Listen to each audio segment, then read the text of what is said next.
Ó Deus, obrigado por essa alegria que o Senhor nos concede toda vez que chegamos aqui, Senhor. Uma alegria que muitas vezes nos preenche até antes de vir para cá.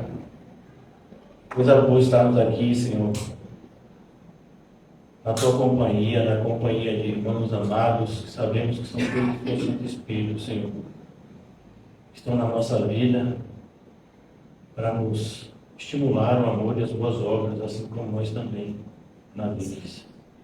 Obrigado, Senhor, por essa comunhão santa, tão rara nos nossos dias, que o Senhor nos dá a conhecer e a usufruir. Abençoa, Senhor, o melhor, continua a abençoar o nosso estudo de hoje. Dá-nos, Senhor, uma mente preparada para te ouvir, aprender contigo, que é manso e humilde de coração, e termos o descanso que nossa alma tanto precisa, para que possamos completar a nossa jornada da maneira correta, na cidade celestial. Oramos por essa comunidade de Cosme de Farias. Chegamos aqui, vemos os moradores comendo, bebendo, casando, dando-se em casamento, como vimos no tempo de Ló, como vimos no tempo de Noé, até que veio o dilúvio, sem ninguém perceber, e todos foram destruídos. Tem compaixão, Senhor, nessa localidade. Alcança, Senhor, os teus. Ajuda-nos, Senhor, a sermos obreiros aprovados. Nos dai sabedoria, Senhor, para saber como entrar, como sair, como nos portar. Fazendo de tudo para com todos, para, se possível, salvar alguns. Em nome de Jesus, amém? E graças a Deus. Vamos abrir em Colossenses. Estamos já em Colossenses. Carta do apóstolo Paulo escreve, irmãos familiarizados com todo o contexto. O apóstolo Paulo não conhecia ainda, não conhecia esses irmãos, perdão, não tinha contato com a igreja, mas vemos como isso não impede o amor e a preocupação. E agora nós estamos aqui no capítulo número 3. Concluímos ontem o capítulo 2, não foi isso mesmo? Meus irmãos que sabem mais do que eu, que a memória é melhor que a minha.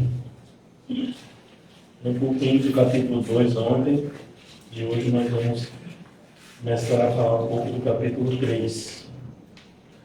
Paulo, os irmãos sabem o título da nossa mensagem, que na verdade é uma série, né? A gente poderia dizer que a gente está fazendo uma série de estudos aqui de Colossenses, com esse título, A Igreja sob Ataque. Hoje nós vamos tratar, aqui no capítulo 3, do apóstolo Paulo. Ele fala sobre a realidade da verdadeira conversão, que se dá pela nossa união com Cristo. É o que o Senhor Jesus fala tantas vezes nos Evangelhos. Com Nicodemos ele disse: não nascer de novo, não pode ver, não pode entrar no reino do céu.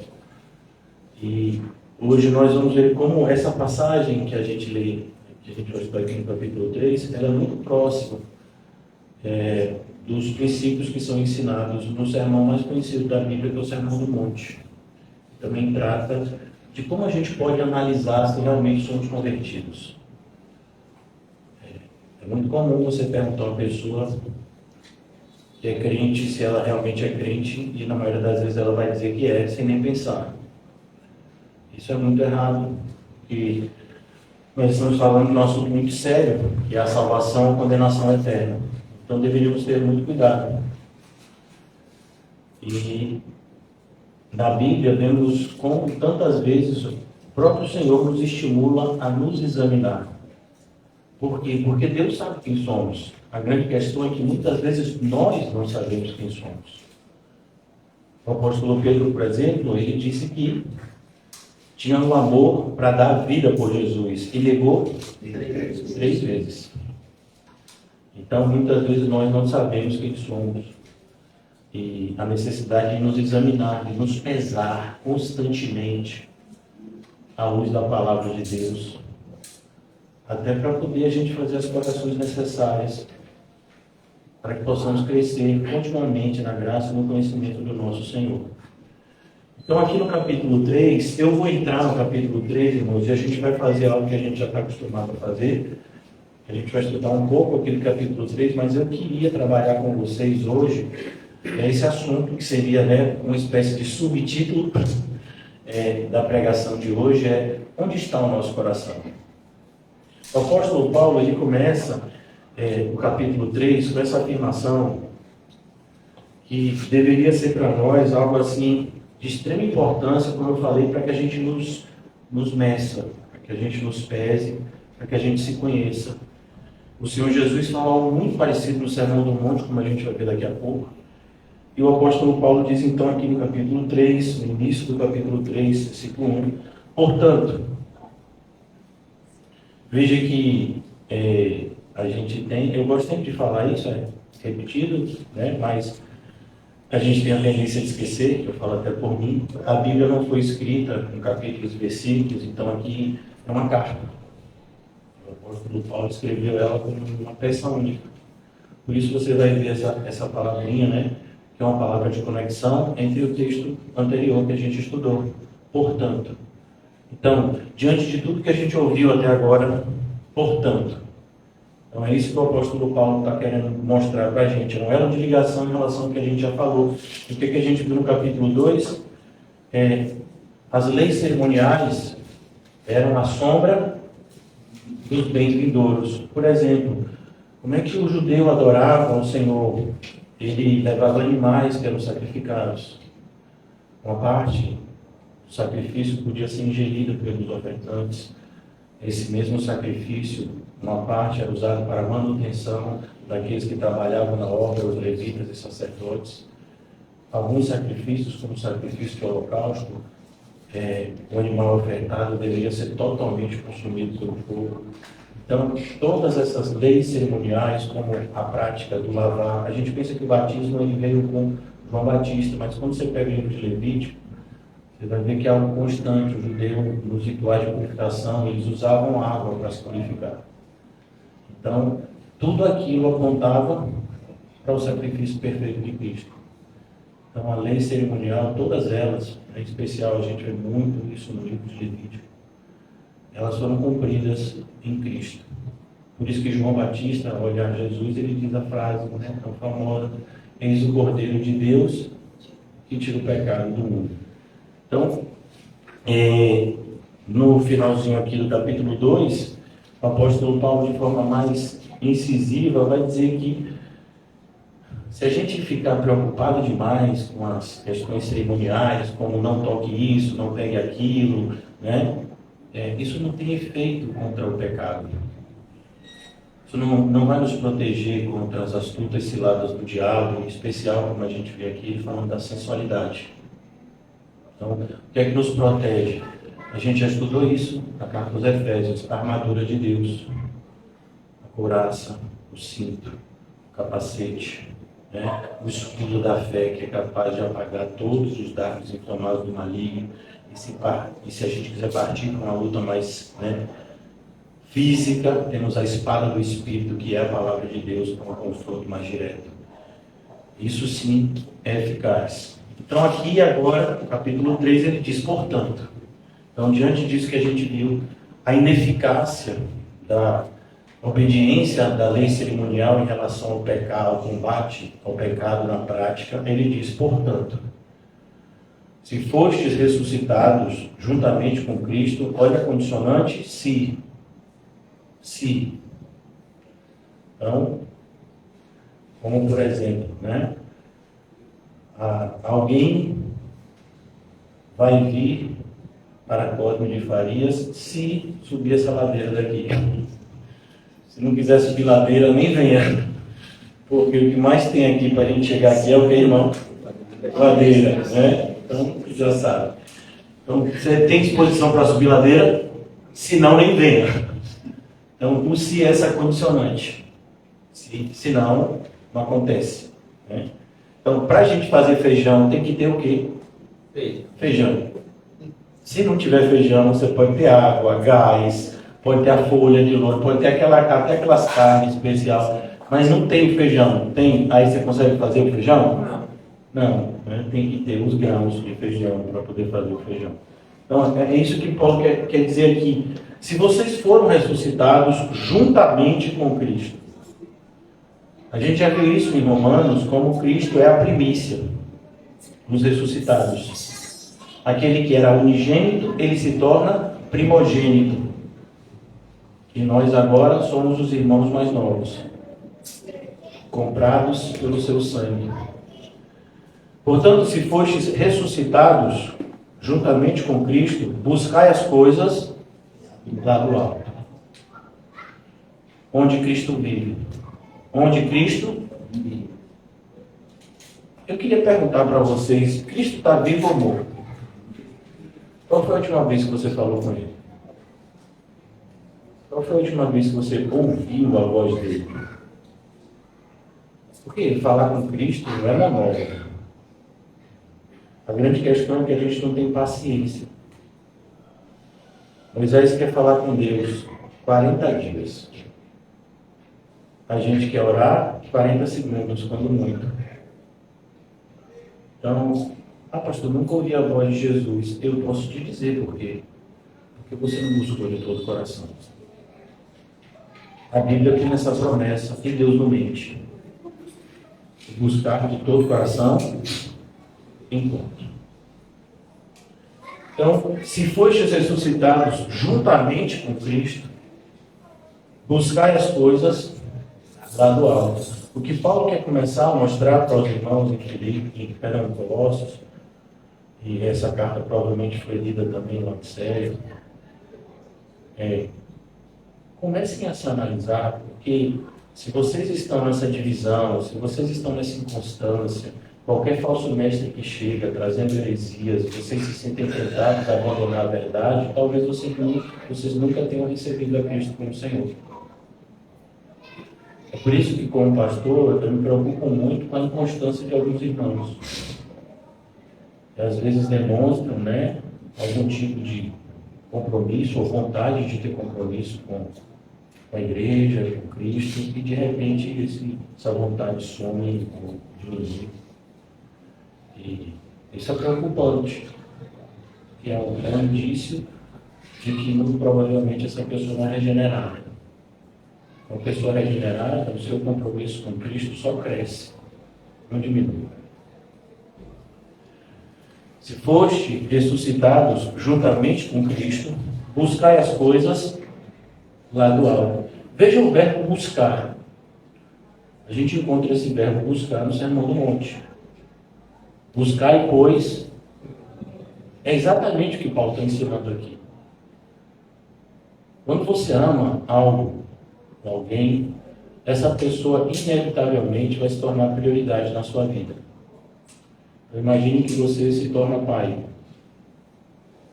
Agora você vai ter que reorganizar a sua vida. Coisas que você fazia antes, você não vai ter tempo mais para fazer. Coisas que você nunca fez, você agora vai ter tempo. Vai ter que ter tempo para fazer, como trocar fralda. Como passar longos momentos ao lado do seu filho babando, como eu ficava quando era pequeno. Então veja que tudo muda. A gente está falando com o irmão. Quando você é solteiro, a prioridade é uma. Quando você é casado, as coisas mudam. E agora você não é mais um. Agora dois se tornam um. Então o que Paulo está querendo mostrar para a gente é: será que vocês de fato são cristãos? Porque está tendo todo esse problema em Coríntios. Se os falsos mestres que entraram com heresias conseguiam causar tanto dano à igreja, muito provavelmente eles encontraram pessoas não regeneradas lá dentro, que se tornaram alvos fáceis para receber as heresias e criar uma confusão maior entre até os regenerados, que são o alvo principal do inimigo. Então, voltando aqui, se fostes ressuscitados juntamente com Cristo, buscai as coisas lá do alto, onde Cristo vive. E a ideia de onde Cristo vive, irmãos, é isso que eu quero fazer com vocês. Eu quero ir bem devagar, porque eu quero mostrar algumas coisas assim muito importantes e interessantes. Por exemplo, onde Cristo vive. Deixe marcado aqui, e eu queria que você abrisse comigo uma das passagens, para mim, mais emocionantes da Bíblia. João, Evangelho de João.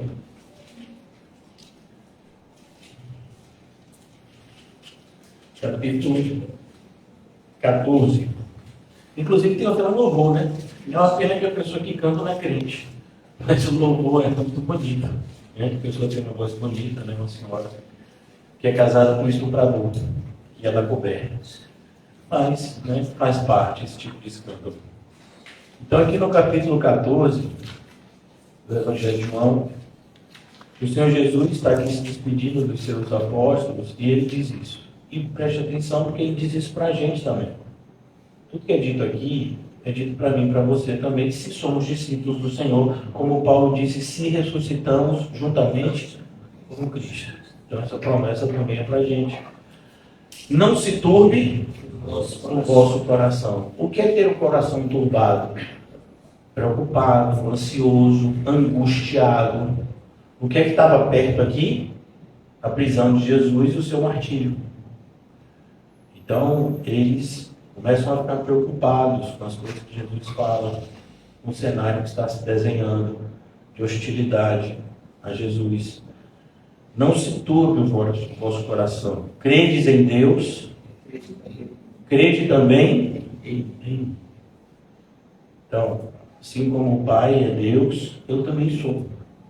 Eu e o Pai somos um. Na casa de meu Pai há muitas moradas.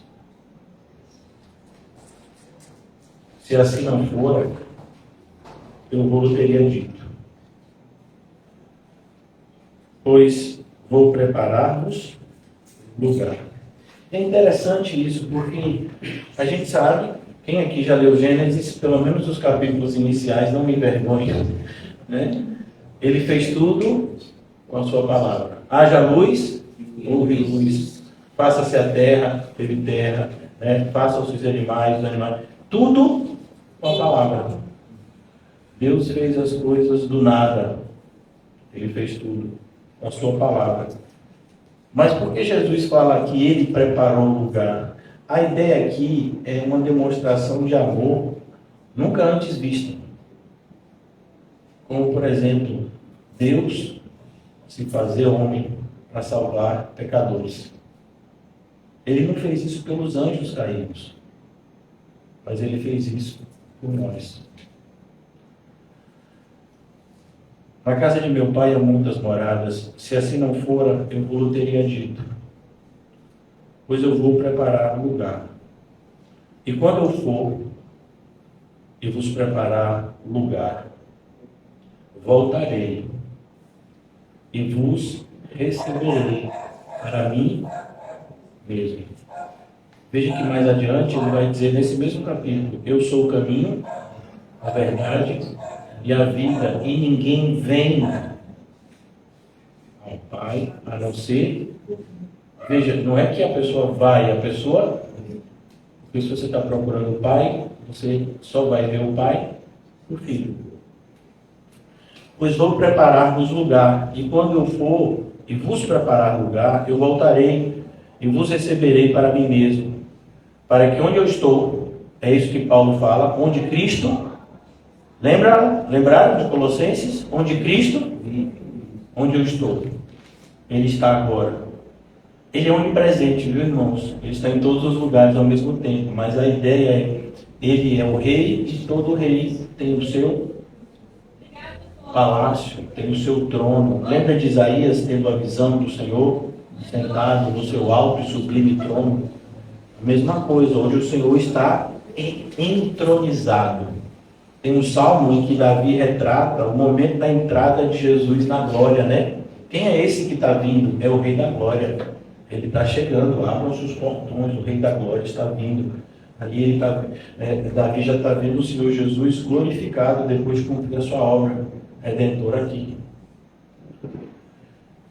E ele diz: quando eu for e vos preparar lugar, eu voltarei e vos receberei para mim mesmo, para que onde eu estou estejais vós também.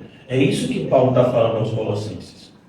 Será que a gente tem noção de que nós somos cidadãos do reino dos céus e, portanto, deveríamos agir como tais? É como, por exemplo, as irmãzinhas daqui a pouco vão visitar a cidade natal delas, né? O estado natal. A comida de lá é diferente daqui. Por isso que se você pedir um açaí de lá, cuidado. O açaí de lá não é igual daqui não. O açaí de lá você come, se não souber comer direito, você passa mal. Né? Que é diferente. Então você vê, o mesmo país, mas regiões diferentes, costumes diferentes. Então se a gente é do céu, por que às vezes a gente se comporta muito mais parecido com as pessoas da terra do que com as pessoas do céu? É isso que Paulo está falando em Colossenses. Se já ressuscitamos com Cristo, por que não buscamos as coisas que são do alto? Paulo vai falar algo parecido quando ele escreve aos Coríntios, e ele diz: se nós cristãos esperarmos de Cristo somente nesse mundo, nós seremos o pior tipo de gente que essa terra já viu. Se já ressuscitamos com Cristo, deveríamos buscar as coisas do alto. Daqui a pouco a gente vai ver quais são as coisas do alto, fique tranquilo. Então aqui ele diz: para onde eu estou, para que onde eu estou estejais vós também. E vós sabeis o caminho para onde eu vou. Aí aparece nosso amado irmão Tomé. A gente tem muito que agradecer ele, porque é isso que dá ser sincero. Ser sincero é coisa boa, irmão. Amém. Né? Uma das piores coisas que pode acontecer é você ser picado com a síndrome da lagartixa. Sabe o que é a síndrome da lagartixa, né? Você não entende nada e fica fazendo assim. Aí depois quem vai tirar sua dúvida? Não, você tem que tirar dúvida. Aqui é um lugar disso, por isso que aqui é um estudo bíblico. Né? Aqui não é para você desabafar não, viu? É para você tirar dúvidas em relação ao estudo bíblico. Mas tem que tirar dúvida. Tem que aprender, não é só ler. Tem que aprender.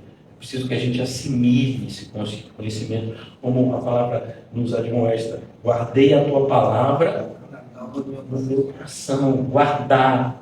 Receba a palavra, guarde. O Senhor Jesus vai dizer: se você ouve e não pratica, é insensato. E como é que você vai praticar se você não entender?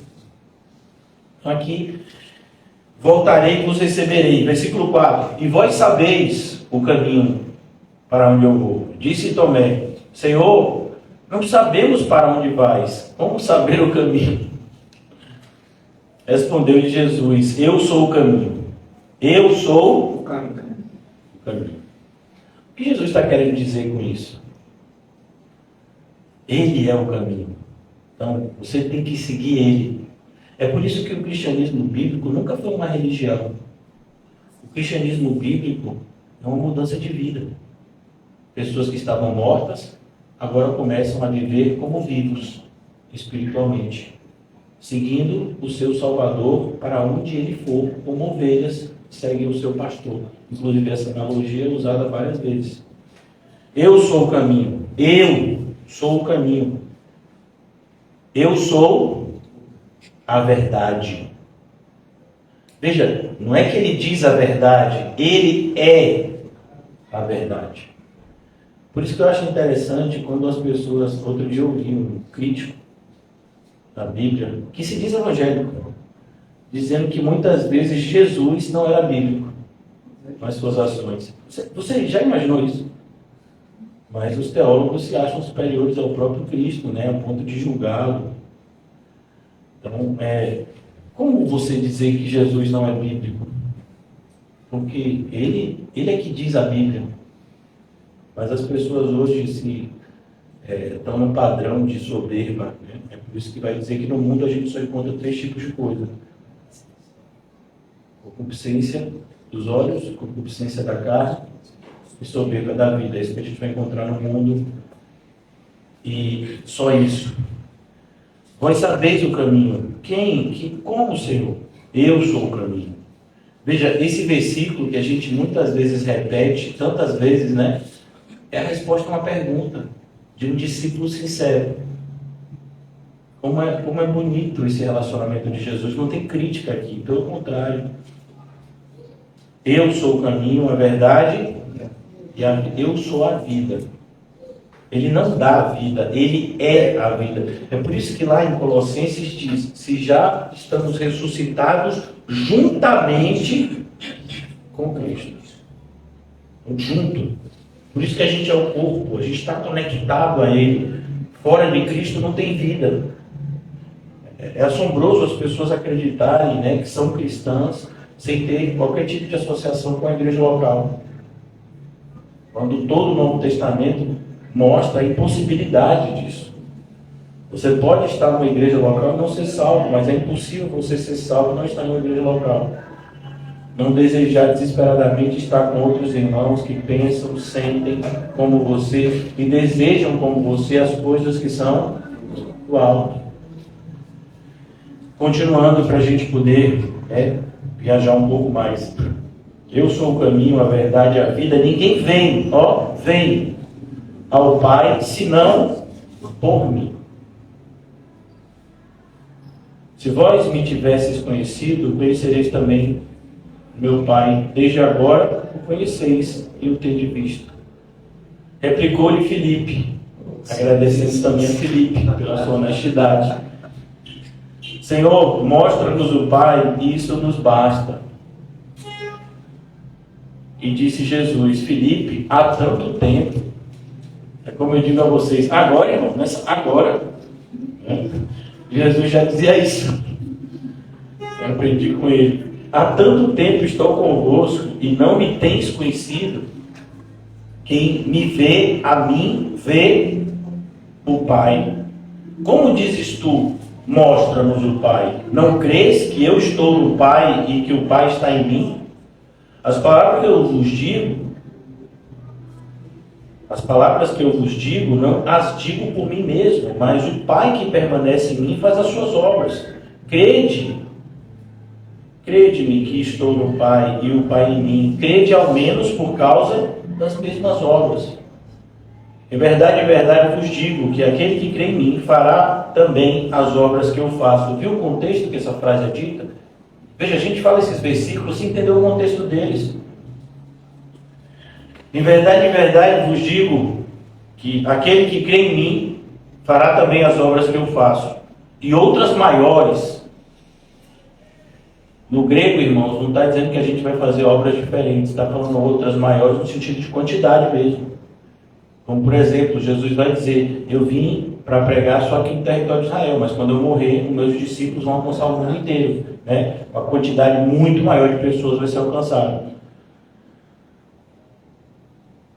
Em verdade vos digo que aquele que crê em mim fará também as obras que eu faço. Fará também as obras que eu faço. E outras maiores fará, porque eu vou para junto do Pai. E tudo, quando pedirdes em meu nome, isso farei, a fim de que o Pai seja glorificado no Filho. Se me pedirdes alguma coisa em meu nome, eu o farei. Se me amais, guardareis os meus. E aí, como é que as pessoas dizem que amam Jesus e não guardam o mandamento dele? Você percebeu? Parece que esse tipo de versículo não está na Bíblia, irmãos. Jesus sabe que eu o amo. É porque eu não sou religioso assim igual a vocês, sabe?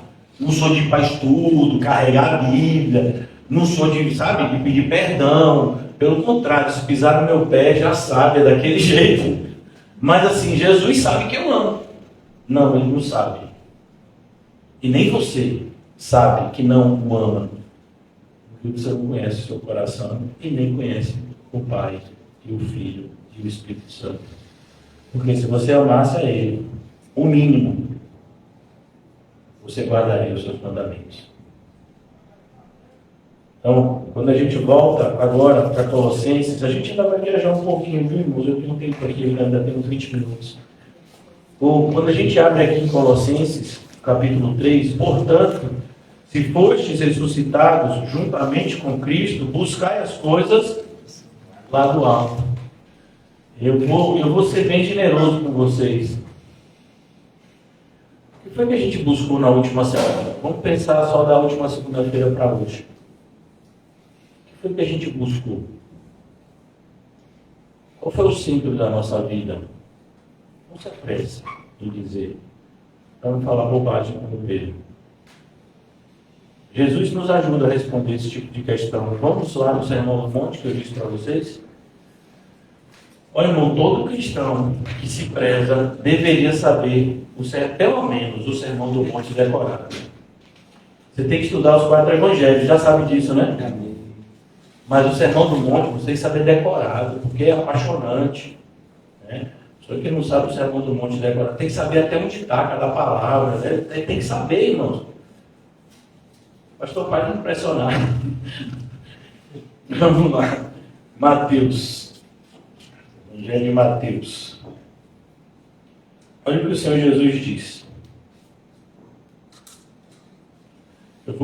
Ele fala algumas vezes, né, analogias que é o mesmo princípio que a gente vai tratar aqui. Eu quero começar pelo versículo 24. Né? Não estou seguindo uma maneira cronológica, não. Daqui a pouco a gente vai voltar. Mas veja aqui. Olha Mateus 6, 24. Mateus 6, 24. Ninguém pode servir a dois. Você sabe disso? Ninguém pode servir a dois senhores. E tem uma pregação muito boa de Spurgeon sobre esse tema. Tem até um livrozinho, não sei se agora está sendo pago, né? E os falsos mestres da atualidade, né, pegam os verdadeiros mestres do passado e ganham dinheiro com eles. Eles estão mortos no céu, né, vivos no céu, e tem gente ganhando dinheiro com as coisas que eles escreveram. Que coisa assustadora, né, um falso crente. E ninguém pode servir a dois senhores. Spurgeon vai dizer, né, de forma muito sábia, não é que a gente não tenta, a gente tenta o tempo todo servir a dois senhores. Ele está dizendo aqui que a gente não vai conseguir. Veja que quando a gente organiza o nosso dia, é sempre assim. Eu tenho essas coisas para fazer aqui que são do mundo e eu tenho que fazer como alguém do mundo. Não, não tem não. Você é crente, você tem que ser crente em todo lugar que você estiver. Não, mas se eu for crente nesse tipo de coisa aqui, aí eu vou ter prejuízo, aí vai acontecer isso. Então tenha. Parece que para algumas pessoas a vida é como se fosse um gaveteiro. Aí você tem a vida profissional, uma gaveta, tem a vida sentimental em outra, tem a familiar, né? Tem a acadêmica, tem a vida social e tem lá embaixo a vida religiosa, que você abre a gaveta religiosa e fecha quando quer. Não, você é crente, é um armário com uma porta só, sabe? É tudo junto. É tudo junto misturado ali. Tudo que você fizer tem que ser para a glória de Deus, senão não faça. É por isso que muitas pessoas odeiam a pregação bíblica, porque expõe a falsidade da adoração delas. Deus está em busca dos verdadeiros adoradores, dos falsos ele já está cheio. Ele está em busca dos verdadeiros adoradores que adoram ao Pai em espírito e verdade. São esses que o Pai procura. De falso já está cheio. Então aqui, ninguém pode servir a dois senhores. Não pode, não adianta a gente tentar. Não adianta a gente tentar ser crente somente numa parte do nosso dia, somente numa parcela da nossa vida. Não adianta, não vai funcionar. Porque olha o que Jesus diz aqui. Porque você vai acabar aborrecendo. Aborrecer-se de um e amar a outro. É como, por exemplo, irmãos, você já viu que tem gente que acha que o pastor que vos fala fica pressionando as pessoas para vir para a igreja, meio que obrigando. Aí quando a pessoa não vem, né, o pastor expõe a pessoa e assim é uma coisa tão feia que o pastor faz, que é absurdo, né? Não, irmão. Estou só mostrando para a pessoa que Cristo não é prioridade para ela, para o bem dela. Porque ela está achando que é, mas não é. Porque ninguém pode servir a Deus. Então a pessoa acaba se aborrecendo de um estudo bíblico como esse, que foi feito para abençoar a vida dela. Mas segunda-feira eu tenho tanta coisa para fazer. Entendi. Então faça. Perceba, porque a pessoa se aborrece. Uma Uma vez que a prioridade não são as coisas de Deus, em vez disso daqui ser visto como uma fonte, onde você se banha, onde você sacia a sede de justiça, é visto como um fardo pesado que você tem que carregar na religiosidade. Ó, eu tenho que ir para o estudo, eu tenho que fazer isso. Se eu não fizer, o pastor vai dizer um monte de coisa. Não, eu tenho. Não tem não venha não. Está tão bom aqui, é tão legal. Só vim quem tem vontade de vir. Mas meu papel, um dos, é não deixar que vocês se enganem. Ninguém que ouvir a pregação sair enganado. Pode sair até chateado, como sai, mas enganado nunca. Né? Então, ninguém pode servir a dois senhores, porque vai se aborrecer. Ou há de aborrecer-se de um. Veja, não é o senhor que fica aborrecido, não, é a pessoa. Ela quer servir os dois, mas não consegue. Então ela vai ficar aborrecida com um e amar ao outro. Ou se devotará a um. Então imagine uma pessoa que diz que ama estar aqui com a gente e não vem. Você acha que Cristo recebe isso como o quê? Desprezo, exatamente. Não tem meio termo. Então, eu sei que a maioria das pessoas gosta de dar desculpas para o pecado. Isso é diabólico. E o pecado não se desculpa, o pecado se arrepende, confessa e deixa. Então, quando a pessoa diz, eu não tive tempo para fazer isso para Deus, se a pessoa pudesse ouvir o que ela está dizendo, o que ela está dizendo é, Deus nesse momento não foi prioridade na minha vida. E aí? Como fica isso? Pode? Então quer dizer que em determinados momentos você acha que Deus é prioridade na sua vida e outros não? Veja como isso é sério, irmãos. Por isso que Paulo está falando nesses termos aos Colossenses, e por isso que eu estou sendo tão devagar com vocês aqui hoje. Sem pressa da gente concluir lá com Colossenses. Porque é importante que eu e você saímos daqui nessa noite sabendo muito bem onde está o nosso coração. Porque eu vou ser sincero com vocês, como eu sempre sou, provavelmente ele está no lugar errado. E assim, dá tempo de consertar. Eu já falei para os irmãos que antes dessa geração GPS, quando você estava navegando no mar, tinha um instrumento chamado sextante. E tinha um marinheiro no navio que era especialista, era encarregado de manipular esse instrumento. Esse instrumento ele dava a geolocalização do navio de acordo com as estrelas. E aí, toda vez o marinheiro ele via, era necessário fazer pequenas correções de rota. Por quê? Porque a coisa mais comum do mundo é muita gente se desviar um pouquinho.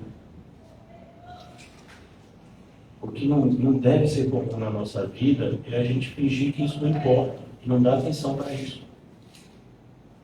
Ah, pastor, mas você está falando uma coisa, mas assim, ninguém vive desse jeito. Não importa, irmão. Se ninguém quer viver de santidade, viva você sozinho santidade, porque sem santificação, ninguém jamais verá o Senhor. E cuidado, porque provavelmente você está errado como Elias estava errado.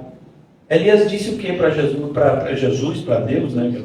A gente já viu aqui que são um. Mataram todo mundo, só sobraram eu. Ele estava errado. Tinham 100 profetas guardados. Ele não sabia. A gente não sabe de tudo. A gente sabe o que a gente tem que saber. E Deus sabe o que a gente tem que saber. Mas veja, Elias, com toda aquela manifestação do poder, Elias, aquele que não viu a morte, foi, né, transportado por meio de um redemoinho. Mas ele errou no diagnóstico. E justamente porque errou, ele ficou depressivo, desejou a morte, queria abandonar o ministério crente. Por isso que quando uma pessoa diz que a pessoa desviada está tendo crise de fé, eu digo, respeite a história de Elias. Crise de fé é a história de Elias. Crise de fé não é desviado que está no mundo, não. Elias foi para o deserto e desejou a morte. Ele estava tendo dificuldade de lidar com a situação que estava se apresentando diante dele. Ele não foi para o mundo. Aí as pessoas vão para o mundo e tem gente na igreja que diz, está tendo crise de fé. Crise de fé no mundo? Não. Você tem que dizer que quem faz isso é Demas. E Demas, amando o presente século, nos abandonou e foi para o mundo. Então, cuidado para você não dar diagnósticos imprecisos e errados, porque sempre vai dar problema. Imagina que você chega no hospital, você está tendo um infarto, e o médico diz que para dor de cabeça te dá uma dipirona e manda você ir para casa. Você já deve ter ouvido uma série de exemplos de pessoas que morreram assim, com diagnóstico impreciso. Aquela pessoa podia ser salva se fosse socorrida a tempo. Mas o médico, querendo se livrar, deu um diagnóstico impreciso. É isso, inclusive, que aparece lá em Jeremias. Esses falsos profetas, eles curam superficialmente a ferida do meu povo. É como você querer tratar uma inflamação bacteriana com anti-inflamatório. Não, é antibiótico. Você toma um anti-inflamatório, ele vai tratar a inflamação e as bactérias vão crescendo no seu corpo e a probabilidade de elas se espalharem, você ter uma sepsemia e morrer. Você tem que tratar com antibióticos. É a bactéria que tem que morrer. Quando a bactéria morrer, a inflamação passa. Então é preciso a gente tomar muito cuidado com diagnósticos imprecisos na nossa vida e na dos outros. Por isso Paulo fala o que fala em Colossenses. Se Paulo quer incentivar a gente, é uma disposição a gente se analisar. Será que, de fato, eu ressuscitei com Cristo? Será que eu estou ressuscitado de fato com Cristo? Será que eu sou um regenerado como eu imagino que eu sou? Aí Paulo disse, se isso aconteceu, eu vou te dar uma dica. Você vai buscar as coisas do alto. É o que a gente está vendo aqui no Sermão do Monte. Ninguém pode servir a dois senhores, porque pode aborrecer-se de um, é o que o pessoal está aborrecido, porque o pastor fica insistindo de vir para a igreja. Você já viu, esse pastor é cri-cri, viu? Que nome insuportável. Parece que querendo forçar as pessoas para a igreja, se não for para a igreja, não é crente. Não, você tem que vir, ainda tem que vir sorrindo e com amor. Senão não é crente. Agora que eu não vou mesmo. Tá bom, não vem. Ninguém pode servir a dois senhores. Porque vai se aborrecer de um e amar outro, vai se devotar a um e desprezará a outro. É por isso que Jesus vai dizer coisas como, por exemplo, se você amar seu pai e sua mãe mais do que a mim, ele está dizendo, se você amar sua mãe e seu pai mais do que a mim, em um momento, você vai escolher eles em vez de mim. Se você amar os seus filhos mais do que a mim, em um momento, você vai escolher a eles em vez de mim. Se você amar mais a sua vida do que a mim, em determinado momento, você vai se escolher em lugar de mim. Portanto, você não é meu discípulo. Dificilmente a gente lê desse jeito. A gente acha que é uma hipérbole. Jesus meio que está exagerando. Não está, não. Está sendo extremamente preciso, como sempre é. A gente que não leva a sério os alertas. E depois as consequências vêm, irmão. E ali, pastor, está falando de teologia. Isso, exatamente. Porque é isso. Exatamente que tudo que está no lugar de Cristo na nossa vida é um ídolo. Pode ser um filho, pode ser um marido, pode ser um emprego, pode ser a minha própria vida. Exatamente. Pode ser o dinheiro, pode ser o trabalho. Então, tudo que está no lugar de Cristo na nossa vida é um ídolo. Ou se devotará a um, desprezará o outro. Não podeis servir a Deus e as riquezas. E veja que aqui o Senhor Jesus já deixa esse princípio que Paulo vai fazer ele ficar ainda mais claro, se é que podemos dizer assim. O amor ao dinheiro é a raiz de todos os males. Agora, ainda aqui no capítulo 6 de Mateus, o Senhor Jesus diz, tem uma coisa para dizer para vocês aqui. Versículo 31 do capítulo 6. Para a gente não demorar muito, eu quero ser cirúrgico. Portanto, não vos inquieteis dizendo o que comeremos e o que beberemos. Quem aqui hoje não se preocupou com o que vai comer e beber amanhã? As donas de casa prudentes daqui e os donos de casa prudentes aqui já sabem até o cardápio de amanhã. Pelo menos na mente, né? Porque o amanhã é é, é uma variável. A gente não sabe se ele vai existir ou não. É uma possibilidade, né? Sabe se ele vai existir ou não para a gente, eu sei. Mas veja, quem aqui não se preocupou com o que vai comer amanhã? Não deveríamos. O que comeremos? O que beberemos? E veja, o que o Senhor está dizendo aqui não é que a gente não se organize, irmãos. É que a gente não se preocupe com essas coisas. Não tem problema você ser organizado. Você foi lá, separou, organizou a geladeira tudo bonitinho, né?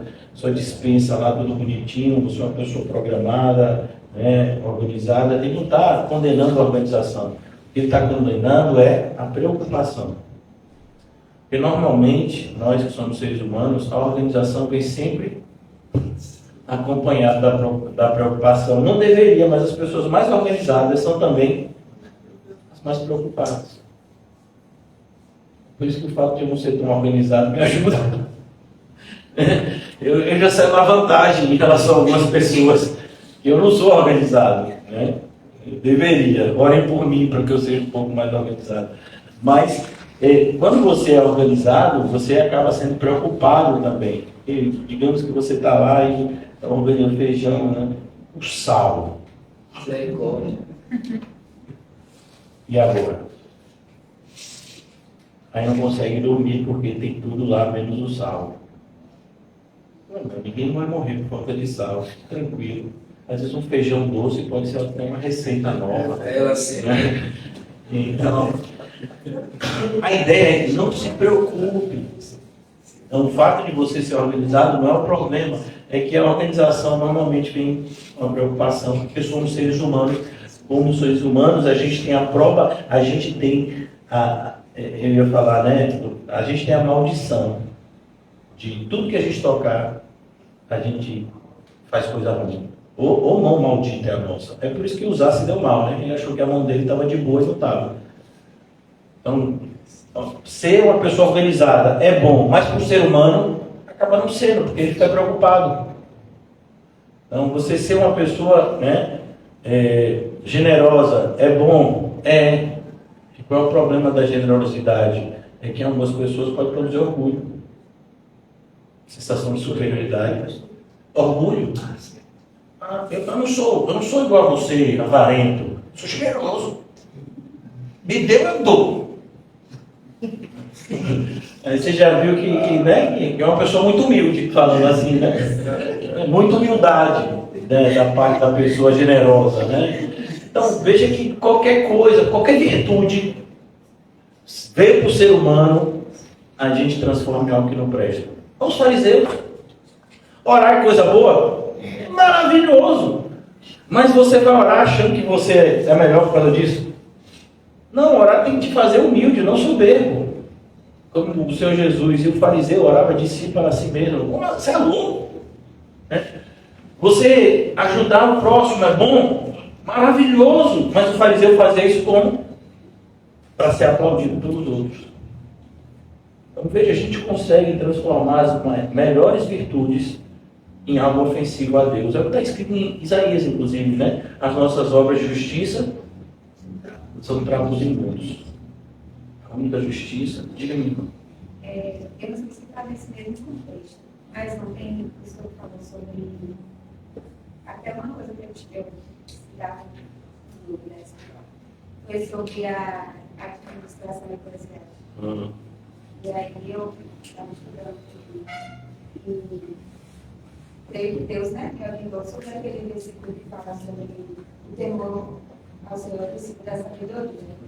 Aí eu queria entender assim, se através do temor é uma evidência de que a gente está fazendo essas coisas com sabedoria, no sentido de criar motivação. Isso. Porque a ideia do temor é o temor a Deus. Porque o temor a Deus, ele evidencia que a gente está fazendo as coisas não é para agradar homens, é para agradar a Deus. E se Deus percebe isso no nosso coração, Ele nunca vai deixar a gente errar. Então, o temor a Deus é o princípio da sabedoria, ou seja, tudo aquilo que você faz, com esse desejo de agradar a Deus e até com um receio santo, por falta de vigilância, por falta de diligência, não fazer da forma excelente que deveria, e você ter isso vai te deixar, né, no estado onde você vai poder prestar uma adoração sincera, um serviço, né, primoroso ao Senhor. Sempre temendo, sempre entendendo que Ele é digno de toda honra, glória, louvor. Né? Isso mesmo. Né? Deu para responder? Mas tem tudo a ver com o que a gente está falando aqui também. Porque Ele está em primeiro lugar. Ele está em primeiro lugar em tudo que a gente faz. Mais ainda quando a gente está fazendo na própria obra dele. Então, o nosso cuidado é muito maior em relação. Não que a gente não tenha, a gente tem também tudo que, mas quando se trata da obra especificamente do Senhor, o temor é maior, né? Porque a gente está carregando o nome dele em tudo que a gente faz. Perfeito, irmão. O que comeremos, o que beberemos, é o que diz aqui o versículo 31. Ou com que nos vestiremos. Qual a preocupação? Pô, irmão, qualquer trapo de roupa a gente se veste. Até hoje em dia você diz que é estilo. Roupa rasgada, estilo. Né? O irmão orou demais, rasgou o joelho. Você acha que a pessoa vai te julgar? Mas estiloso, irmão, você viu o joelho rasgado. Né? Daqui a pouco, a blusa rasgou aqui embaixo do ventilador. Você tem que ter mente aberta nesse. Hoje em dia tudo é moda, você já viu? Não, ainda facilita para a gente. Né? Não se preocupe com o que vestir, porque os gentios, o que são os gentios aqui? É o contexto daqueles que não conheciam o Deus de Israel. Os gentios é que procuram, perceba, eles procuram. Eu quero que você preste atenção em cada verbo, porque é exatamente o que eu estou tentando mostrar para vocês em Colossenses. Veja, procurar e buscar são o quê? Sinônimos. Quem está procurando alguma coisa, a gente poderia estar dizendo o que? Está buscando alguma coisa também, né? Procuram essas coisas. Então, ou você está procurando, buscando a Deus, ou você está procurando, buscando coisas, pessoas, circunstâncias. Por exemplo, tem gente que está em busca da felicidade. Tem gente que está em busca de um amor, né? Se for mais romântico. Ou pastor, eu queria tanto conhecer o Cupido. Cuidado, porque ele tem chifre, é um cão. Essas entidades são todas diabólicas. Então, cuidado com essas suas, né, ilusões. É isso que ele está querendo mostrar. Não tem meio termo aqui, irmãos. Não tem meio termo. Por mais que a gente queira criar um caminho do meio, ele não existe. Só existem dois caminhos. Procuram essas coisas. Eles é que procuram. Vocês não deveriam, pois o vosso Pai celeste, o que significa celeste, irmãos? Está no céu. Foi o que a gente leu lá em Colossenses, onde Cristo vive. Onde Cristo vive? No céu. Olha a conexão de um texto com o outro. É tão primoroso quando a gente faz isso, né? A maioria das vezes a gente lê os dois textos e não faz ligação nenhuma. Pois vosso Pai Celeste sabe que necessitais de todas elas. Então o Senhor sabe, por exemplo, que se eu tivesse aqui de bermuda, eu ia escandalizar alguns. O Senhor sabe, né, que se eu tivesse aqui com a camisa regata, eu ia escandalizar outros. O Senhor sabe como a gente tem que se vestir em cada momento do dia. O Senhor sabe das nossas necessidades físicas. Por exemplo, o Senhor sabe de enfermidades que eu tenho e nem sei ainda, talvez. Por quê? Porque eu não vou no médico. Não gosto de fazer exame. Eu tenho um entendimento assim, bem do interior mesmo. Só fica doente e vai ao médico. Né? Meus pais têm vários anos tentando me convencer do contrário. Minhas irmãs nem se falam, mas eu ainda estou assim, em oração para ver. Então veja que essa questão, ele sabe do que a gente necessita, ele sabe de tudo que a gente precisa. Uma das coisas que a gente mais deveria agradecer, irmãos, e a gente não agradece, normalmente a gente reclama, são as portas fechadas. Por que Deus fecharia uma porta para você? Por que Deus impediria você de ter algo que de repente você deseja e acredita que ter esse algo tornaria a sua vida melhor? Será que Deus tem prazer no nosso sofrimento? Você fala isso é porque você nunca conheceu o Deus da Bíblia. Mas por que Deus então impediria a gente de ter algo que a gente acredita que seria bom para nós? Resposta: porque não seria bom para nós. E Ele quer sempre o melhor para a gente.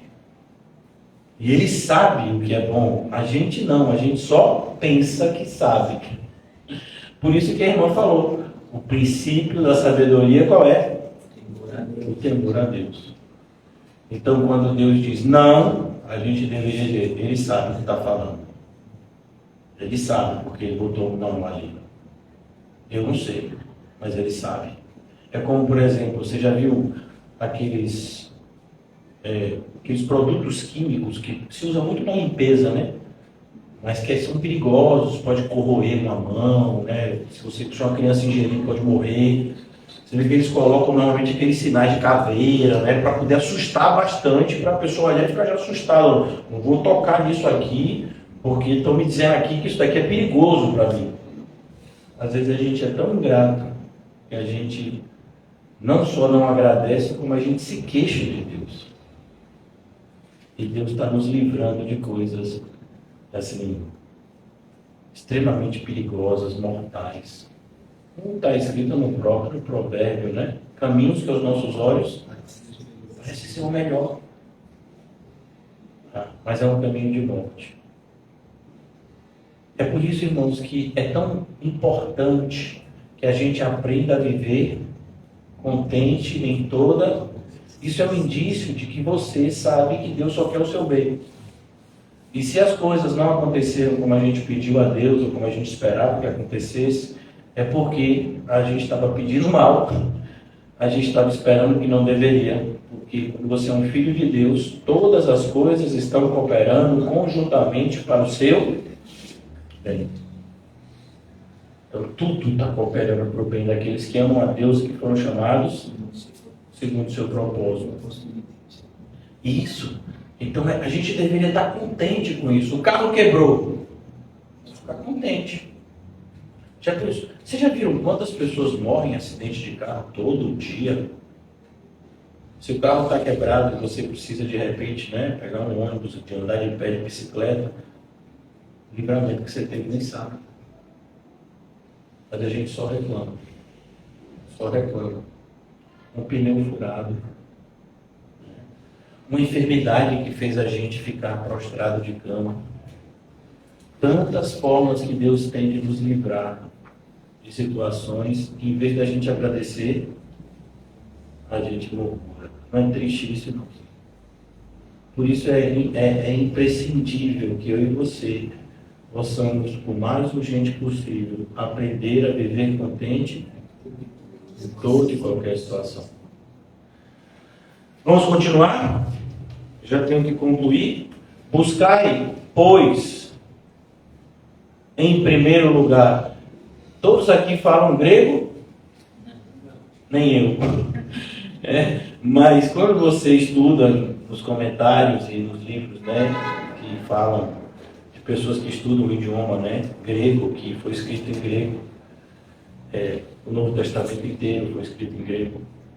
Quando você vê, em primeiro lugar, é uma expressão que significa, né, escolha.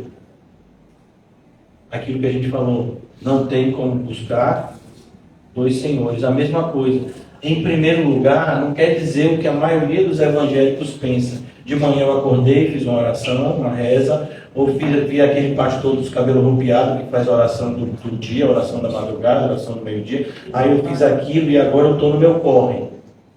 Eu já busquei a Deus em primeiro lugar. Eu fiz o meu devocional de 5 minutos, hoje eu estava com pressa, eu fiz em 3. Já busquei a Deus em primeiro lugar.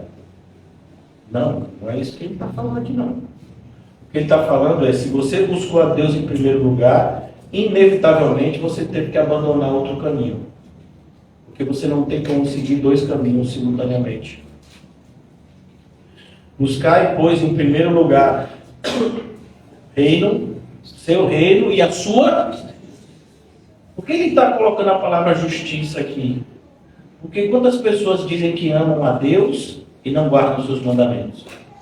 Quantas pessoas dizem que querem ir para o reino de Deus e vivem como aqueles que amam o reino dos homens? Se você é do reino dos céus, você busca a justiça do alto. Você busca as coisas como de fato quer Deus que as busquemos, e não de qualquer jeito. Por isso esse complemento. Você busca o reino em primeiro lugar, a evidência é o seu desejo por justiça. Deixa eu mostrar isso mais claro, para que não fique confuso na cabeça de alguns. Aqui no Sermão do Monte, volte um pouquinho para a parte inicial do Sermão do Monte, que é o capítulo 5. E ele vai dizer exatamente isso no versículo 10. Bem-aventurados os perseguidos por causa da justiça. Por quê? Porque quando você começar a buscar o reino de Deus e a sua justiça, o mundo vai te aplaudir? Não, vai te perseguir.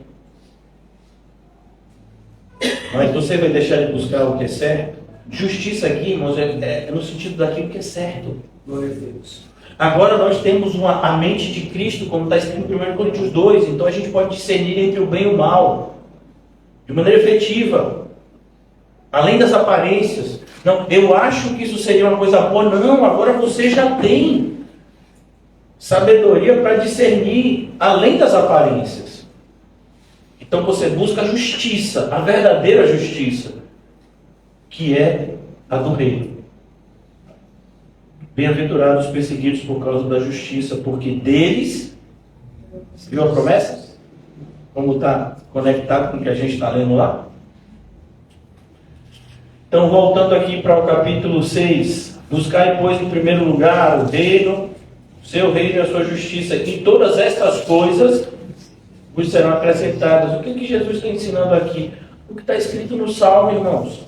Deixe gravado aqui e abra comigo o livro de Salmos. Pastor, é muito texto bíblico, e eu sei que você está amando isso, viu? Pare. Eu sei que você é mais apaixonado pela Bíblia do que eu. Salmo 37, também? Salmo 37, versículo 5. Entrega o teu caminho ao Senhor. E cadê o faça por ti que dirá eu te ajudarei? Aí é na Bíblia do diabo. Não é nessa daqui não, viu? Você procura em alguma loja de demônios, Bíblia do diabo, e deve ter esse versículo. Mas na de Deus não tem. Na de Deus tem assim: entrega o teu caminho, o teu. Por que eu estou dizendo isso? Porque a gente tem mania de entregar um dos outros, né? Pastor, eu já entreguei meu filho. Você pode até orar por ele, mas entregue o seu caminho. Entrega o teu caminho ao Senhor. Confia nele.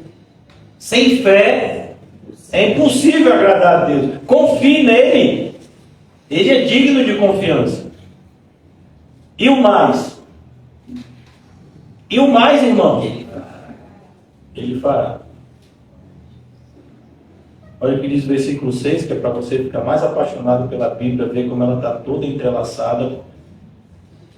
Fará sobressair a tua justiça. Não é o que a gente está lendo lá em Mateus 6,33? Como a luz e o teu direito como o sol ao meio-dia. Versículo 7, só para que vocês se maravilhem mais ainda. Descansa no Senhor e espera nele. Eu acho tão interessante que a maioria dos crentes é tudo agitado, parece que tomaram café demais. É tanta agitação. Às vezes eu fico cansado só de ver a agitação do povo. Eu era assim também, irmãos, quando eu comecei na caminhada. Depois eu vi que não era na minha força. Então hoje eu tenho esse aspecto de leve. Pastor, você não vai fazer isso? Não, eu estou orando. E sim, estou orando.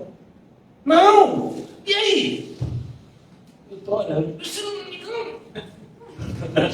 Parece que quando você diz para a pessoa que está orando, a pessoa fica mais nervosa ainda. Meio que quer gargala. E aí? Vai fazer nada? Descansa no Senhor. Tem gente que leva tão a sério que dorme no culto. Né? É porque está tão descansado, que eu acho que já passou um pouco da dose de descanso, né? A dosimetria foi exagerada. Vamos trazer um pouco mais para... Descansa no Senhor e espera nele. A gente tem a tendência de dizer que está descansando no Senhor e esperando nas pessoas. Fulano prometeu que ia fazer isso por mim. E se acreditou, foi? Não, pastor, mas fulano é do bem. Eu sei. Judas Iscariotes também era. O pessoal pensou que quando ele estava saindo para poder trair Jesus, ele ia comprar alguma coisa para os pobres.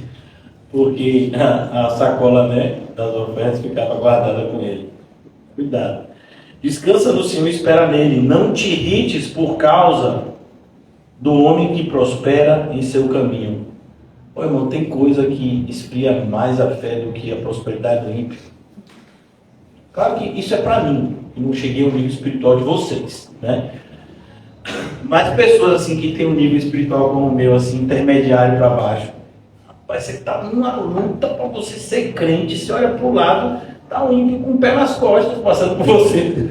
Mas não é possível isso, não. O falso crente, então, rapaz, parece que, né? Bota ali na sua frente que é para você dizer, não é possível, Senhor. Pô, irmão, e por quê? Às vezes a gente tem essas reações bobas, como a minha. Porque a gente não está aprendendo a viver contente. Tem toda. Feliz é a gente, irmão. O ímpio não é feliz, não. Ele até aparece no Instagram. Porque o celular dele é o iPhone. Aí até a foto sai sorrindo. Mas, não, feliz é a gente que é feliz. A gente é feliz. E a gente deveria saber. Não te irrites por causa do homem que prospera em seu caminho, por causa do que leva a cabo os seus maus. Você já viu quando tem um pessoal que diz que é crente e diz, ó, pastor, cheguei ao meu nível. Agora é olho por olho, dente por dente. Então todo mundo vai acabar cego e banguelo.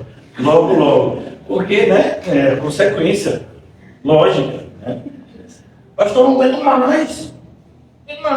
Quanto mais eu perdoo, mais a pessoa vem me infernizar. Você nem sabe o que é infernizar. Está usando o adjetivo errado. Mas assim, se a pessoa está te perseguindo, você devia estar feliz, não triste. Se a pessoa está te maltratando, você devia estar alegre, não indignado. Vamos mudar esse sentimento? Pastor, o senhor faz de brincadeira. Não estou brincando não, está na Bíblia. Né? Vamos ler? E vamos acreditar? Porque o Senhor é digno de toda a nossa confiança. Eu já estou terminando, viu, irmãos? Fique tranquilo. Mateus, capítulo 5. Olha, irmão, só essa partezinha. Chegar em casa, ler assim umas 10 vezes. Aí quando você achar que você já leu 10 vezes, lê umas 10. Eu garanto que não vai fazer mal. Você não vai pegar coceira, não vai dar diarreia. Fique tranquilo. Você pode ler essa passagem aqui 100 vezes, não vai dar diarreia, não vai, fique tranquilo. É mais fácil ser diarreia com feijoada do que lendo isso aqui. Acho que tem gente que tem medo de ler a Bíblia e achar que vai ter um problema de saúde, né? Mas não vai, fique tranquilo, né? Olha o que diz. Bem-aventurados os humildes de espírito, porque deles o reino dos céus. Seja humilde, mas seja humilde de espírito. Pare de ser falso humilde. Você já viu gente que é pão duro e anda mal vestido para dizer que não liga para a aparência? Não, é porque é pão duro. É porque é avarento. Porque o cristão, não é que ele se preocupa com a aparência, é que ele faz tudo com decência e ordem. Então, ele se preocupa com ter decência e ordem. Ele se preocupa em passar para quem olha para ele uma imagem correta do que significa ser um discípulo de Cristo. Bem-aventurados que choram, porque são consolados. E chorar aqui é um chorar bem específico. É choro de arrependimento. Não é choro porque perdeu dinheiro. Não é choro porque o time que amava perdeu. Não é choro porque tomou um não da pessoa que amava. E aí está em dúvida se vai na cartomante que traz a pessoa amada em 7 dias e ainda se descrente. Não é esse choro não, viu? O choro aqui é o choro de quem chora de arrependimento. É o cumprimento da profecia que a gente leu em Ezequiel 36. Lembra? Quando eu trocar o coração de vocês, vocês vão chegar a ter nojo de vocês. Vão prantear. E nesse momento, eu consolo vocês. Então, só tem consolo para quem se arrepende. Quem se arrepende não tem consolo. Porque o Senhor não cura superficialmente. Quem faz isso são os falsos mestres, servos do enganador. Versículo 5, a gente já caminhando para a conclusão. Bem-aventurados mansos. Os mansos aqui, irmão, não é o pessoal quietinho, calado, viu? Mansidão fala de obediência. É um adjetivo no grego que era usado muitas vezes para o cavalo adestrado. Então, um cavalo que obedecia em tudo o cavaleiro. Na hora de correr, corria, parava, esquerda, direita. Né? Então, manso significa obediente. Bem-aventurados os obedientes, porque herdarão a terra. É interessante porque hoje em dia parece que a gente ser obediente não é qualidade, é demérito. Imagine que você trabalha numa loja, você trabalha em algum setor, seja privado ou público, e você obedece às regras. E aí as pessoas vão dizer, mas você é tão bobo. Ninguém obedece. Ninguém sai no horário e tal, todo mundo sai antes. Ninguém faz o que você... Por que você faz isso? Você está aprendendo. Quando você está no trabalho, você não está servindo a homens. Você é um servo de Deus, mostrando isso no ambiente profissional. Então, você é obediente. Você é obediente porque você vê isso como uma qualidade necessária para o seu cristianismo. Bem-aventurados os mansos, porque herdarão. O pessoal diz, rapaz, se você for obediente, você nunca vai para lugar nenhum. Vai para o céu. Fique tranquilo, você viu? Vai para o céu. Herdarão a terra. Bem-aventurados, versículo 6, os que têm fome e sede de justiça, porque serão fartos. Tem muitas pessoas que não entendem os salmos imprecatórios, quando o salmista clama pela justiça de Deus. A gente vê a mesma estrutura textual no livro de Apocalipse. As testemunhas que estão embaixo do trono ficam clamando, dizendo, Senhor, até quando? Até quando o Senhor vai permitir que o ímpio faça o que faça? A resposta do Senhor, espere um pouco mais. Ainda tem alguns que vão ser salvos, então eu descerei meu juízo. Então, ter sede e fome de justiça, irmãos, faz parte. Mas a gente tem que saber que na nossa ira não opera a justiça de Deus. É a ira de Deus que é santa. A nossa não. A gente tem que aprender a esperar com paciência no Senhor. Né? Tendo sede e fome de justiça. Bem-aventurados os misericordiosos, porque alcançarão misericórdia. Misericordioso, irmão, não é só aquele que perdoa, mas é aquele que se coloca no lugar do outro. Por exemplo, capítulo 25 de Mateus, vocês já estão familiarizados, que está escrito, eu tive fome, eu tive sede, me deste beber, eu tive preso, eu tive doente, vocês me visitaram. Senhor, mas quando? Quando fizemos, a gente não viu o Senhor. A gente não fez isso para o Senhor. Fez. Todas as vezes que vocês fizeram a um dos pequeninos, era como se vocês estivessem fazendo. É isso que é misericórdia. Bem-aventurados misericordiosos, porque alcançarão misericórdia. Bem-aventurados limpos de coração. O que seria o limpo de coração? Muita coisa pode ser dita aqui, se quiser. Depois a gente tem o Sermão do Monte de Martin Lloyd Jones, que é um livro primoroso, inclusive o meu livro de cabeceira, junto com os 4 de J.C. Riley, dos Evangelhos, que são anotações dos Evangelhos, que são também primorosos. Ele vai dizer, os limpos de coração, muitas coisas podem ser ditas, mas o essencial, seu coração não guarda mágoa. Você é um perdoador. Eu acho bonito a definição de de José, que dizem que José é do Egito. Eu não gosto de dizer isso, ele é filho de Jacó. José, filho de Jacó, ele era um homem que sabia perdoar. Eu tenho até uma pregação com esse título, eu acho.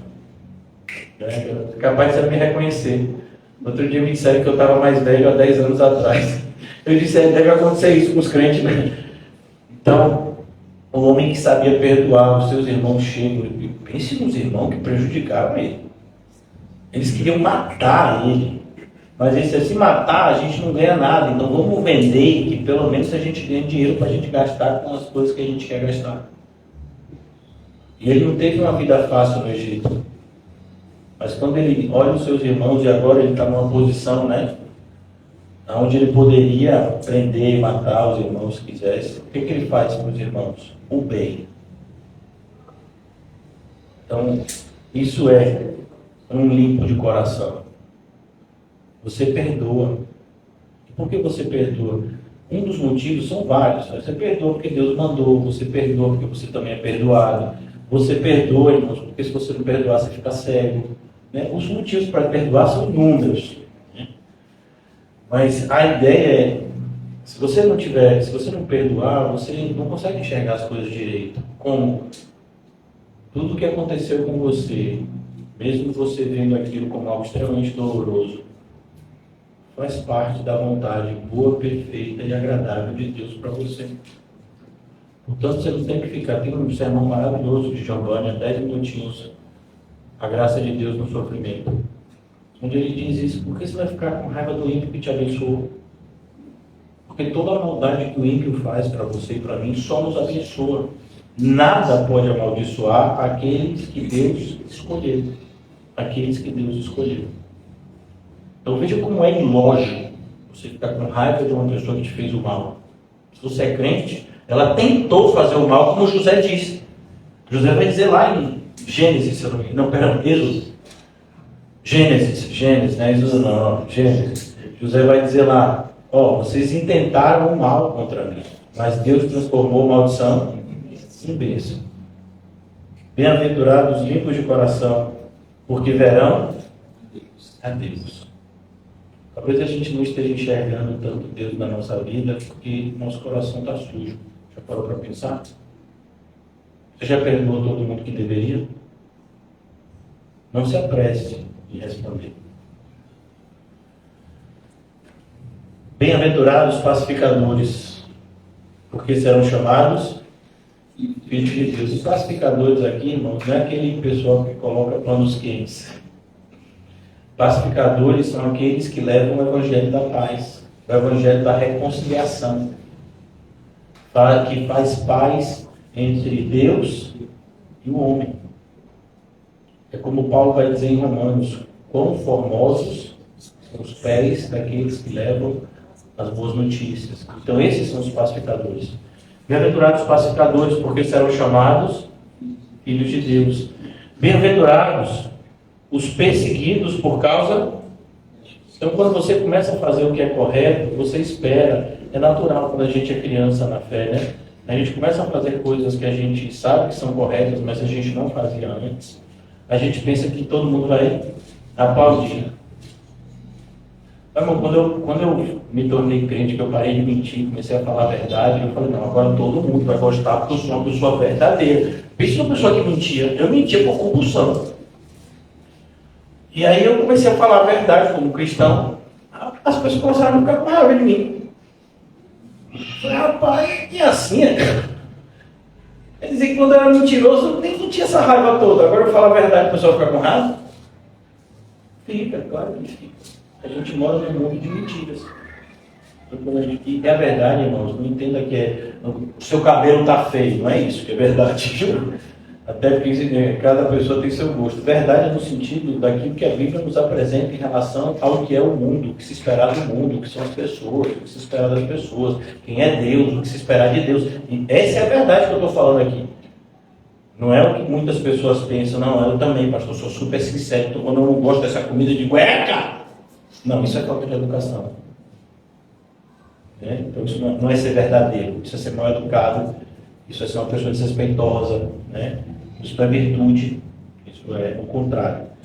Então, bem-aventurados perseguidos por causa da justiça, porque deles é o reino dos céus. Então é claro, irmãos, que se você é do reino dos céus, o pessoal do reino daqui de baixo vai o quê? Vai te odiar. É como, por exemplo, irmãos, torcedor do Vitória e do Bahia vão de mão dada para o estádio de futebol, ainda mais se for dia de Bavi? Não? Mas por que não? Os dois times não jogam futebol? Não é todo mundo assim, né? atrás da bola, chutar pro gol. Por que se odiar? Né? Então a ideia é que, cuidado. É claro que a pessoa que é do reino oposto vai te odiar. À medida que o seu reino avança, o dele diminui. Bem-aventurados os perseguidos. Bem-aventurados sois quando por minha causa, por minha, a pessoa mente, eu estou dizendo crente, viu? Mente, rouba, fala coisa feia, e depois diz que está sendo perseguido por causa de Jesus. Eu digo, rapaz, vai estar com vergonha na cara. Para de falar essas coisas que o Senhor não gosta. Bem-aventurados os perseguidos. Bem-aventurados sois quando por minha causa vos injuriarem. Você sabe o que é injuriar alguém? Injuriar alguém é falar mal dessa pessoa, falar algo que você sabe que é mentira, mas você quer denegrir a imagem da pessoa. Isso, caluniar também. Assim, no direito tem diferenças, mas aqui a gente não está falando do ponto de vista jurídico, então é isso mesmo, caluniar, injuriar são sinônimos. Você sabe que a pessoa não é daquele jeito, mas você fala assim mesmo, né? Então, por exemplo, o pessoal do Sinédrio dizendo que Jesus fazia as coisas pelo poder de Beelzebul. Você vai ver que o pessoal da família de Jesus estava dizendo que ele estava fora de si. Tinha algum indício que Jesus estava fora de si? Não. Mas o fato dele obedecer o Pai como ele obedecia, até os seus familiares disseram que ele estava fora de si. Então, quando as pessoas te injuriarem por causa do Senhor, e quando começam a te injuriar, injúria é uma evidência externa de perseguição, né? E perseguirem e mentindo, veja, mentindo. Eu coloquei até uma frase, vocês viram? Eu coloquei uma frase, eu acho que no nosso grupo de WhatsApp, coloquei dentro, não sei se coloquei no grupo, ou coloquei naquele negocinho que aparece, deixa eu ver que eu... Será que eu consigo ver? Eu não sei mexer. Deixa eu ver se eu consigo ver. Eu coloquei isso. Você não pode impedir as pessoas de dizer coisas ruins sobre você. Tudo que você pode fazer é torná-las mentirosas. Percebeu? Então é isso. As pessoas vão falar coisas sobre a gente, mas elas vão ter que mentir para isso. Então quando a pessoa diz assim, todo pastor é ladrão, eu não sou. Então se disser que eu sou um pastor ladrão, tem que o quê? Tem que mentir. Então, é isso. Pode deixar de falar, mas é mentira. Qualquer pessoa que olhar de mais perto vai ver que é mentira. Como disseram de Jesus, né? Ele disse que ia destruir o templo. Ele vai destruir o templo e reconstruir em 3 dias, né? Então, bem-aventurados sois, quando vos injuriarem, perseguirem e mentindo disserem todo mal. Irmãos, a pessoa dizer todo mal, a gente nunca passou nem perto disso aqui, já está reclamando. Você imaginou? Tudo que a pessoa puder dizer de mal de você, ela diz. Ô, irmão, tem um monte de gente se esforçando para fazer coisa comigo e não chegaram nem perto disso daí. Eu vejo gente por muito menos reclamando, dizendo que é praticamente um mártir. Eu digo, meu amigo, você está se sentindo um Estevão da vida, né? E não tomou nenhuma pedrada, e já está se sentindo um Estevão do século XXI. É vergonhoso, né? A postura de alguns crentes em relação a sofrimentos que nem poderiam chamar de sofrimento. Imagina, eu chego em casa, falando por mim, chego em casa, moro na casa de meus pais, e aí, chegou tarde, não sei o quê. Isso é sofrimento, irmão? Ainda que eles tivessem me trancado lá de fora da casa e eu dormisse no corredor, isso é sofrimento? Não dormi na cadeia. A gente reclama de tudo. A gente consegue reclamar de tudo. A gente consegue reclamar de comida. A gente está comendo uma comida e a comida gosta. Podia ter um pouquinho mais de sal. A pipoca está uma delícia, mas faltou o guaraná. Aí dá vontade de tomar pipoca. E dizer, já que não tem o guaraná, então fica sem a pipoca também, ou o seu murmurador, né? Então, para de reclamar, irmão, para. A gente nem começou a sofrer nada e já fica agindo como se fosse, né, blandina. esperança. Você acha que eu nem sei quem é? Deveria, viu? Faz parte da história da igreja. Chega na internet, faz uma coisa que presta com a internet, joga lá um Blandina cristã, aí vai estudar a história dela. Esperança, estuda a história dela. Faz uma coisa boa com o seu celular, né? Em vez de ficar olhando o jogo de futebol e coisas assim, bastante edificantes. Bem-aventurados sois quando por minha causa vos injuriarem, vos perseguirem, e mentindo disserem todo mal contra vós. Aí agora chega a parte que vocês gostam, né? Aleluia! Eu disse que o mais alegre de hoje, né? Eu ia ver quem era o mais alegre de hoje, que eu acho que sou eu.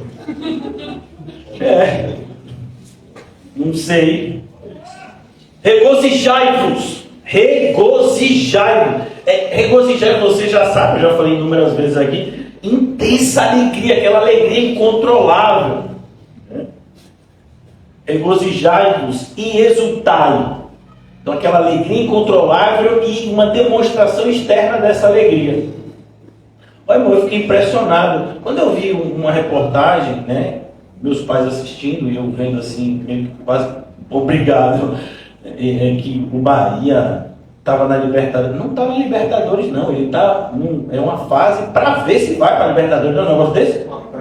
Pré-Libertadores. Comemora. Eu pensei que já era campeão da Libertadores. Eu falei, cadê o troféu da Libertadores? Porque era choro. Vocês viram a reportagem? Choro. Eu sabia. Sabia o quê?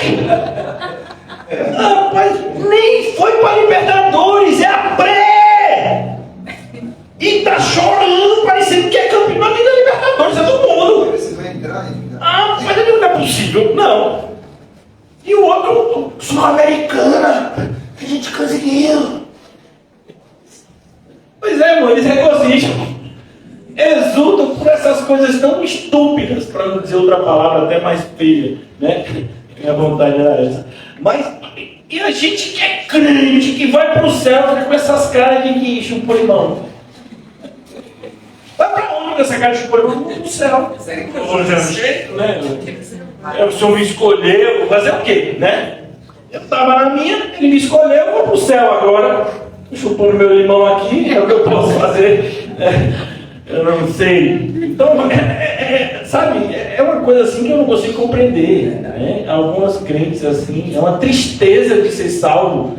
E você começa a desconfiar da salvação dessa pessoa, porque uma das evidências de ser salvo é a alegria. Você tem um fruto do Espírito, amor, alegria, paz. A alegria do Senhor é a nossa força. Alegrai-vos no Senhor, mais uma vez eu vos digo, alegrai-vos. E o pessoal insiste em chupar limão, né? Que coisa triste. Regozijai-vos e exultai, porque é grande o vosso galardão nos céus. Eu sei que eu tenho crido, Ele é poderoso para guardar o meu depósito. Pois assim perseguiram os profetas que viveram antes. Imagine, a pessoa colocar a gente assim de lado, num exagero da vida. Eu fico até envergonhado. Ô profeta Isaías, me perdoa aí, não sou digno de estar nessa fila, não. Eu passei o que você passou. Aí a gente está do lado de Jeremias, irmão. Jeremias foi colocado no esgoto. Jeremias sofreu tanta coisa para falar a verdade para aquele povo. O profeta Oséias e tantos outros que a gente poderia dizer aqui. Ele nivela a gente com esses homens. Mulheres também, vocês. A ideia aqui é de galardão, não é de gênero e serviço, né? A ideia é galardão. Como é que a gente pode achar ruim algo que está nos fazendo bem? É como a criança que reclama de estar tomando banho. Tomar banho é coisa boa. É mesmo, pastor? Você não tem dúvidas. Essa não é uma pessoa que eu conheço. Meu pai, eu tenho que tomar banho todo dia. E minha filha, mais de uma vez por dia, é o ideal. Viu? Mas já tomei banho ontem. Então uma vez por vida, uma vez por ano. Não, então cuidado, irmãos, porque é muito fácil a gente se queixar do que é bom e a gente desejar do que é mal. Isso significa que o nosso referencial está errado.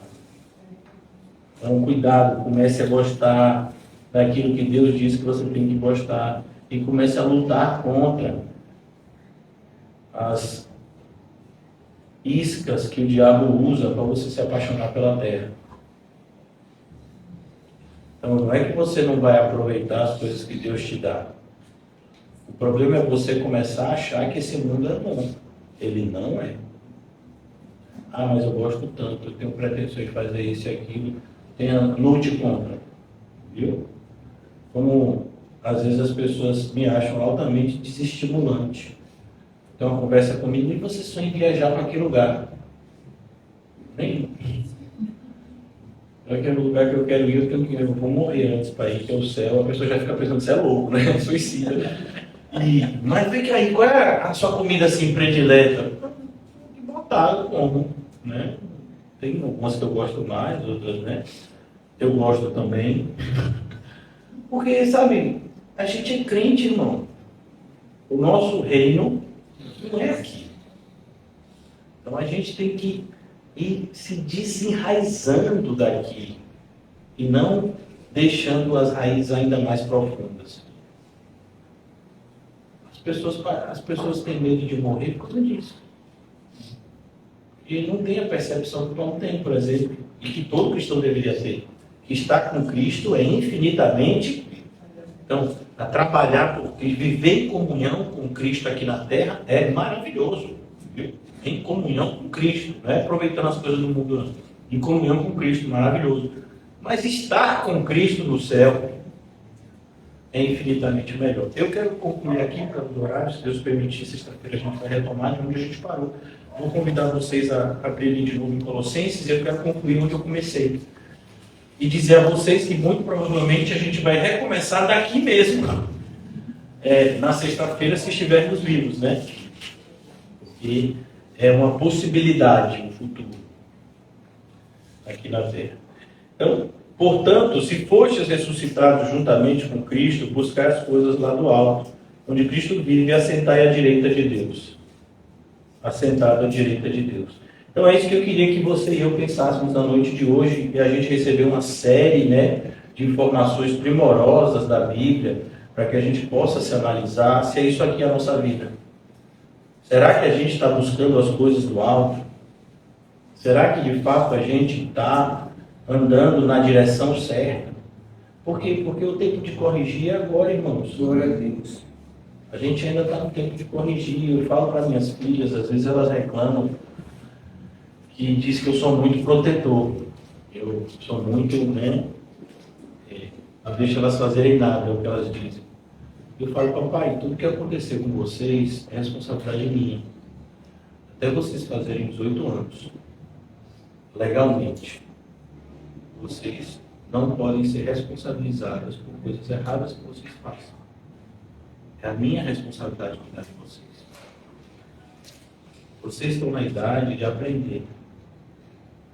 E nessa idade, às vezes, a gente comete erros.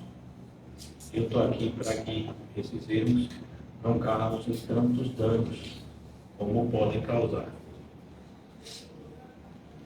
Então, a gente está aqui hoje e a pregação revelou para a gente, se somos sinceros, eu quero acreditar que sim, algumas mudanças necessárias na nossa vida. Toda pregação faz isso, irmãos. Fique tranquilo, não foi só hoje, não. Se você só viu isso hoje, você não prestou atenção nas outras. Então, ainda bem que fica no Facebook, agradeço pelo ministério, né, das irmãs que colocam no Facebook, no YouTube, você tem, né, a oportunidade de revê-las. Então, cuidado, porque a gente tem a oportunidade de confessar e deixar. Amém. Coisa maravilhosa. Senhor, me perdoa. E Ele perdoa. Senhor, eu não quero mais ser a pessoa que eu era. E Ele te ajuda a mudar. Um exemplo de Saulo, de Tarso, que a gente conhece por Paulo, perseguidor da igreja, ele se torna não apóstolo. Então, Maria Madalena, irmãos, 7 demônios. E não se tem ideia de uma pessoa com 7 demônios. Um demônio só já coloca a corda de farinha de cabeça para baixo. Ela tem 7 demônios. E quando ela é convertida, ela se torna uma adoradora de um nível, e é a primeira pessoa que vê Jesus ressurreto. Então, que a gente tenha, né, essa noção de oportunidade que está sendo dada, como está escrito em Isaías. Ó, invocai-o enquanto está perto. Então ele está perto. Lembre daquela mulher pecadora. Jesus estava perto dela, ela nem se importou, entrou na casa lá do religioso, começou a beijar o pé dele, enxugar. Ela foi perdoada. Zaqueu não se importou, quis ver Jesus. Quando Jesus disse que ia na casa dele, ele se sentiu honrado. Você sabe o que Zaqueu fez, e Jesus olha e diz: Zaqueu, hoje a salvação entra nessa casa. Então, essa mesma oportunidade está sendo dada a nós, todas as vezes que nos reunimos como igreja, ouvimos uma pregação bíblica que nos estimula ao amor, às boas obras. A verdadeira evidência de que nós somos santos é que a santificação aumenta. Se você é santo, santifique-se mais ainda. Obrigado, Senhor, pela oportunidade que o Senhor nos concedeu hoje. Nos ajuda, de fato, a aproveitá-la.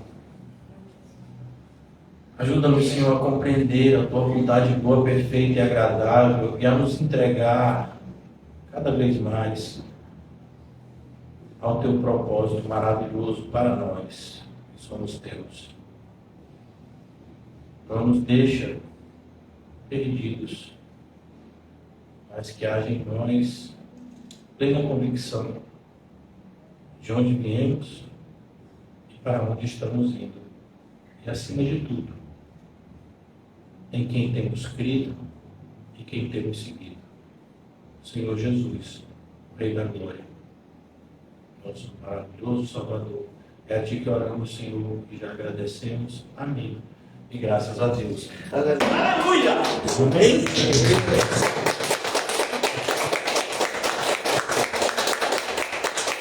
Glória, obrigado, Jesus. Aí vocês ficam felizes agora.